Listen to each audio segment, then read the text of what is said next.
Yan, magandang hapon mga idol. Ngayong araw ay pupunta tayo ng Dinahigan Fishport. Ayan, sa barangay Dinahigan dahil pinapunta tayo ng kaibigan natin dito sa Dinahigan vlogger na si Chad TBA at saka si Art Venture Kasuyo. Ayan, papasyalan din daw namin sa si Idol Romel na vlogger. Ito mga idol, papunta na tayo sa kanila. Napakaganda ng daan. Ayan, maganda ako po sa inyo mga idol at samahan nyo ako. Ito na mga idol, dito na tayo sa Amurupa.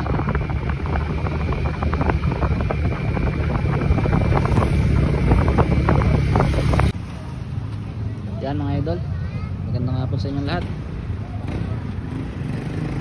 Dito tayo ngayon mga idol sa Dinahigan Port. Ayan, ating abangan sa ating tatagpuin yung kaibigan natin si Idol Kasuyo. Nakalive siya dito kanina pupunta natin, kaso wala tayong dalang cellphone. Ayan po yung mga binablog niya, dami dumating ngayon Ito yung sinasamahan niya yata Kotlea. Ayan yung mga bangka binablog ni Idol Kasuyo. Ayan, inantay lang natin si Chad TBA mga idol. Nandun siya sa bahay niya kanina, dinaanan ko, pero may ihahatid lang siya. Hintayin natin dito bumalik. Tapos hahanapin na lang din natin si Art Venture, si Idol Kasuyo.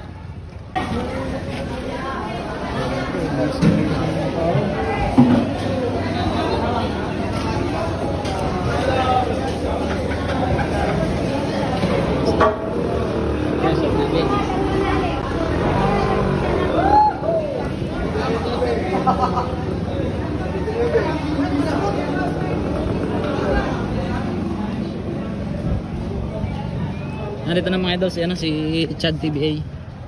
Ayan to.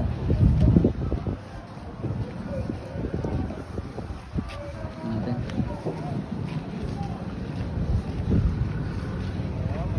Para sa kanila. Punta natin.